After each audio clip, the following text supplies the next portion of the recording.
Hey y'all, this is Beverly with Paint and Simple Makes, and I'm back today with another book page wreath idea or project. So you'll need a wreath form. This time I'm using an ink pad. We're going to put a little bit of color on our pages, and of course you need quite a few pages from a book that you're okay with tearing the pages out of. You need some hot glue, and you may want to use a little dabber like that for the ink, and I'll show you how I did it. But to be honest, I abandoned that idea pretty early and finished up with a different method, which you'll see. So the first thing you want to do is start ripping pages in half. So you're going to rip them out of your book, and I think I used about 80 pages maybe. Rip them out of your book and then tear all of them in half. And if you want to use your little daubers, you can do it just like this. You can pick up some ink from your ink pad and you can rub it along the edges. The problem you can see very quickly here is that you're going to need a different dauber for every color. And I'm using a kaleidoscope pad. You wouldn't have to do that. You could use individual ink pads. But I wanted to have a lot of color and a lot of complementary colors, so that's why I decided to use the kaleidoscope pad.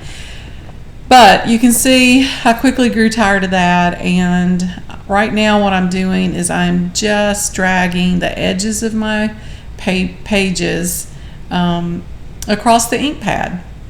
And I do this with all four sides, so that no matter what side is up, there will be a little bit of color. And of course some pages won't take any of the color, and that's okay, because I'm doing this in little chunks. So there's probably 3 or 4 sheets there in that little pack that I had, and so I'm going to pick up another little pack, and sometimes I just drag them flat across like you can see here. Sometimes I run them across the ink pad back and forth. Now you can see though that this is sort of ruining, I shouldn't say ruining, but it is messing up my ink pad a little bit. I'm getting some of those darker colors into the lighter ones. So you do run that risk. Alright, so I'm using a big fat pencil, but you can use a marker or anything like that just to kind of get the shape of the pages formed. And you can see that I've got a few that I've already put on my wreath form, and I'm just going to take my hot glue and I'm going to put it on the wreath form, and then I'm going to put that page that I've wrapped around that pencil in that hot glue, and I'm just going to hold it there. Now this is sort of the tricky part to this project. This is a very simple project, but the tricky part is getting that page to stick to get the paper to stick to that wreath form. Hot glue works well, but until it starts to set up a little bit, until it starts to cool off, you might get some movement with your pages. So I usually just try to hold them a few extra seconds, and that helps to make sure that they're going to stay in place. So you can see that I just picked up a sheet of paper, wrapped it around that pencil. I'm not paying any attention to which side's up, which side's down, whether the ripped sides are up or down. I'm being completely random here. This is a very unstructured project, and I think I like that a lot better maybe than the previous wreath, because that other wreath was a lot more structured than what we're doing here.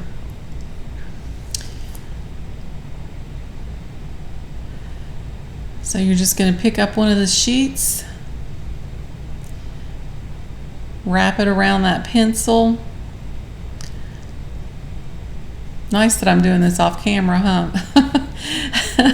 Add a little bit of hot glue to your wreath form, and then use that pencil to hold that piece of paper down into the glue.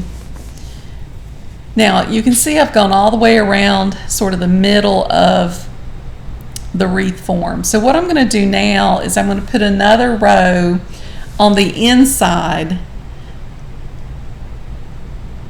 And I'm going to do this from the back. It's just easier to access it, but you want to be careful when you're doing this to make sure that you don't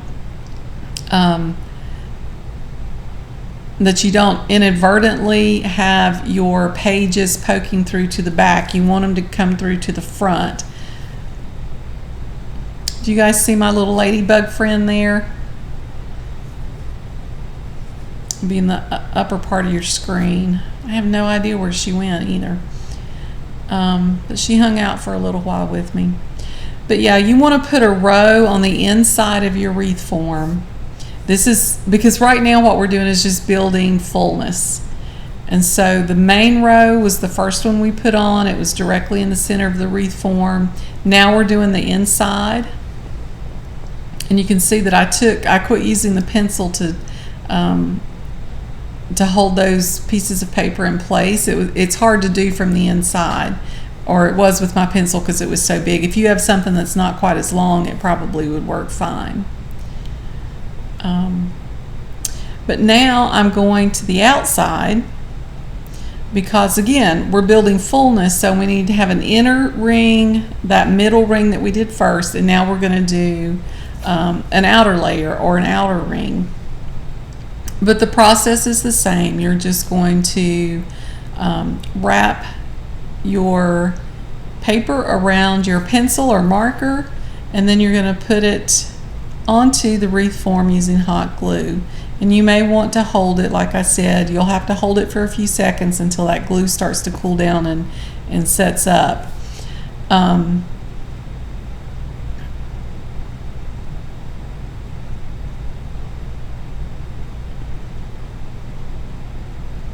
Notice that even though I'm on the outside of the ring, I've abandoned my pencil a little bit and I'm just using my fingers. You have to be really careful when you're doing this though, because that glue is hot. Even though I'm using the low heat setting, that glue is hot and it will burn your finger. So once you have your 3 rows, this is what your wreath is going to look like, and it's nice and full. It's real fluffy looking, and you've got color, and I like the randomness of the color. And these are some colors though that remind me of spring, so very nice. So add a pretty bow and you've got a beautiful wreath. If you like this project, click like below and subscribe for more ideas.